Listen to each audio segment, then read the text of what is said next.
हर रोज एक नई कहानी देखने के लिए चैनल को सब्सक्राइब करें और बेल आइकन दबाना ना भूलें। रितु अपनी गरीब माँ के साथ रहा करती थी। रितु की माँ अक्सर बीमार रहा करती थी, पर रितु अपने पापड़ बेचकर अपने घर और अपनी माँ का इलाज करवाया करती। ऐसे ही एक दिन रितु मार्केट में अपने पापड़ बेचने जाती है। पापड़ ले लो, पापड़ सस्ते, अच्छे और ताजे पापड़ ले लो।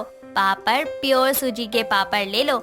मेरे पापड़ में कभी मिलावट नहीं मिलेगी। एक बार खाओगे तो बार बार आओगे। पापड़ वाले की आवाज सुनकर गली की सारी औरतें बाहर आती हैं और रितु से पापड़ लेती हैं। बहन, पापड़ कैसे दिए तुमने? बहन, पापड़ 20 रुपए का एक पैकेट है। मैं आपको गारंटी दे रही हूँ कि आपको मेरे पापड़ सच में बहुत अच्छे लगेंगे। अच्छा, ऐसा है तो आप मुझे 2 पैकेट पापड़ दे दीजिए। ठीक है बहन, अभी देती हूँ। इस तरह रितु उस औरत को 2 पैकेट पापड़ दे देती है, जिसके बाद लगभग रितु के सारे पापड़ बिक जाते हैं।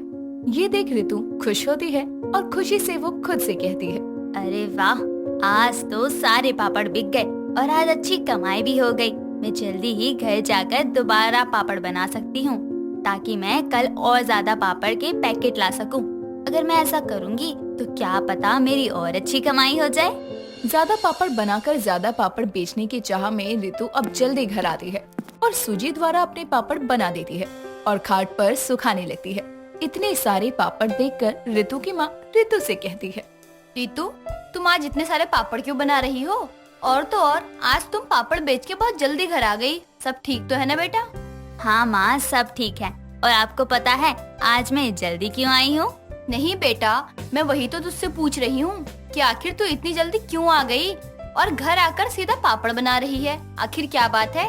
माँ, आपको पता है आज आधे ही दिन में मेरे सारे पापड़ बिक गए। और जरा सोचो, मैं ज्यादा से ज्यादा पापड़ बेचूंगी तो हमारा कितना मुनाफा होगा।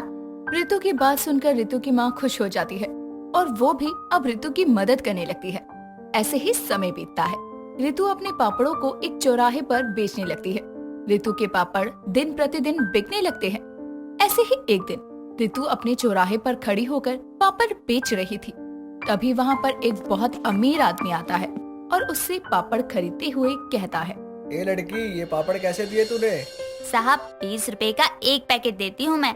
आप मेरे पापड़ खा गए देखिए, इतने अच्छे पापड़ हैं, सच में बहुत ही लाजवाब हैं। आप इसको एक बार खाएंगे ना तो मैं दावे के साथ कह रही हूँ कि आप ये पापड़ बार बार खाएंगे। अच्छा, ऐसा है तो 4 पैकेट दे दो जरा मेरे को भी, मैं भी तो देखूं तुम्हारे 20 रुपए वाले पापड़ कितने लाजवाब है। उस अमीर आदमी की बात सुनकर रितु उसके लिए 4 पापड़ के पैकेट को पैक कर देती है। आज भी रितु के पापड़ काफी अच्छे बिके थे। वहीं दूसरी तरफ अब वो आदमी जैसे ही उस पापड़ को तल कर खाता है, वैसे ही उसे एलर्जी हो जाती है और वो हॉस्पिटलाइज हो जाता है, क्योंकि वो काफी अमीर आदमी था। इसीलिए ये खबर पूरे मीडिया में आग की तरह फैल जाती है। अब जब लोगों को ये बात पता चलती है तो रितु द्वारा बनाए गए पापड़ में मिलावट है, तो लोगों के मन में रितु के लिए गुस्सा पनप जाता है। इस बात से अनजान रितु हर रोज की तरह आज भी अपने चौराहे पर अपने पापड़ लेकर पहुंच जाती है। तभी वहाँ पर कुछ लोग आकर उसको पत्थर मारते हैं और उनमें से एक औरत कहती है, यही वो मनहूस है ना जिसकी वजह से वो बेचारा आदमी आज हॉस्पिटलाइज हो गया। इन गरीब लोगों की औकात ही यही होती है। थोड़ा सा पैसा क्या मिल जाता है, ये लोग चीजों में मिलावट करना शुरू कर देते हैं। मारो इसको, छोड़ना मत। इसकी वजह से वो बेचारा आज हॉस्पिटल में पड़ा हुआ है। लोग उसको पत्थरों से क्यों मार रहे थे? आखिर उसने ऐसा क्या किया था जो लोग उसे पत्थरों से मार रहे थे? बस यही सवाल वो लोगों से करती है। आप लोग मुझे पत्थरों से क्यों मार रहे हैं? आखिर मैंने ऐसा भी क्या कर दिया जो आप लोग मुझे पत्थरों से मार रहे हैं? क्या कर दिया? अरे तुम जैसे भिखमंगे लोग चंद पैसों के लिए किसी की भी जान ले सकते हो। क्या मिलाया था तूने उस पापड़ में जो आज वो आदमी हॉस्पिटल में है? आखिर तूने ऐसा क्यों किया?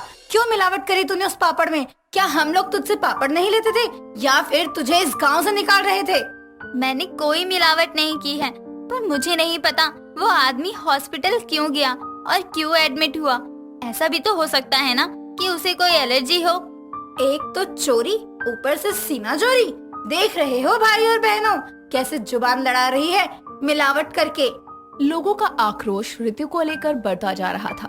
तभी वहाँ पुलिस आती है और सभी के सामने उसको पापड़ बेचने से मना कर देती है। सीधे शब्दों में कहें तो पुलिस उसके पापड़ को बैन कर देती है।